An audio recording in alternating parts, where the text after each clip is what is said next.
With her pants down, I wept in my spirit and I said, I will not send my child to school.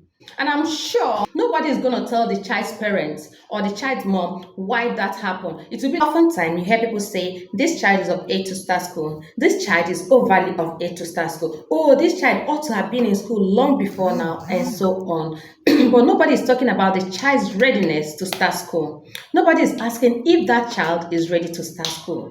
Starting school is not all about age, it's all about readiness for the child to adapt to a new life. Talking from my perspective as a homeschool mom or a homeschool teacher, I'm not talking about those whose kids started school at the crèche at the age of 3 months, 6 months. I'm talking about those whose kids has never been out of their sight.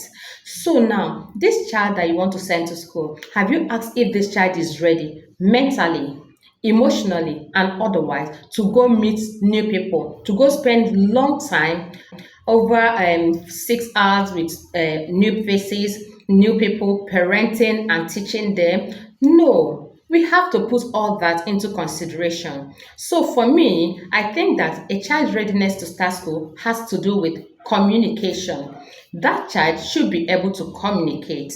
If that child isn't communicating to you, if that child isn't speaking to you, giving you feedback of event, then that child is not ready to start school. A child should be like, okay, there's a situation which made me think the more why my child should be talking before I could send her to school. I once attended a function in a school, and then at some point the kids went into it in their classes while parents and guardians were in the hall where the main event is happening. So something took me to where to the classes, and I met a minder feeding a little child while another child, I weep each time I remember that situation. Another child of less than 2 years was standing right in front of the minder with her pants down to her ankle length. And she was standing there. So while the minder was feeding another child, mind you, I'm not putting blames on the school or on the minder. But at the same time, I don't know if I should blame parents or I don't know who to blame here anyway. So this little girl was standing right in front of that minder with her pants down. I don't know how long she's been there before I got there. So, and the minder was also busy feeding another kid. So I was like, why is this girl here? She said she wanted to wee. I'm like, then let her go and wee.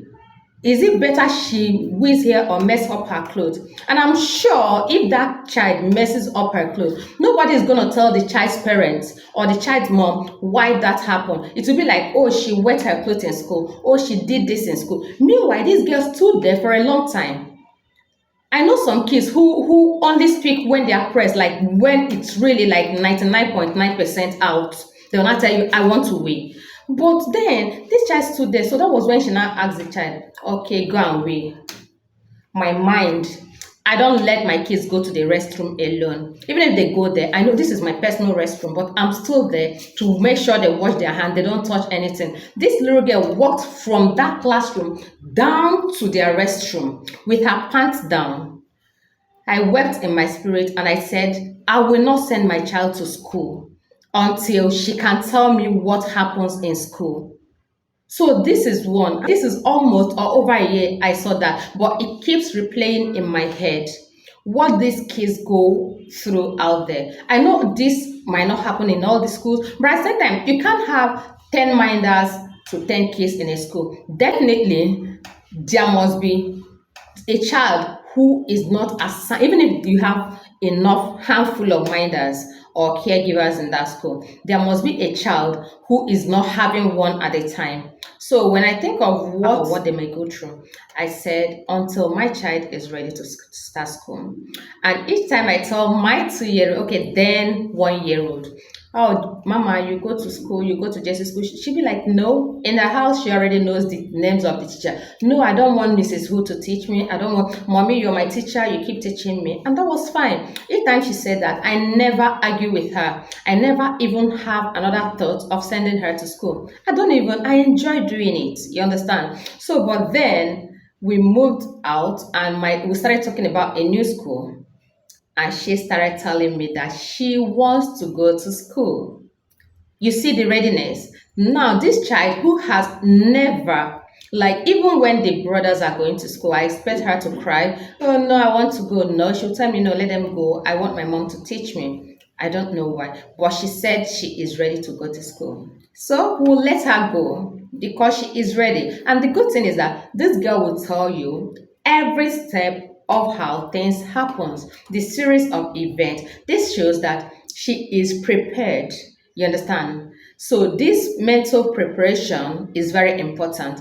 Mental adaptation and readiness is very important for a child to start school. So you don't just wake up and say, oh, she's 3, oh, he is 2, oh, he should be in school, oh, Mr. Jones sent their child to school at the age of 1. This one's no, madam.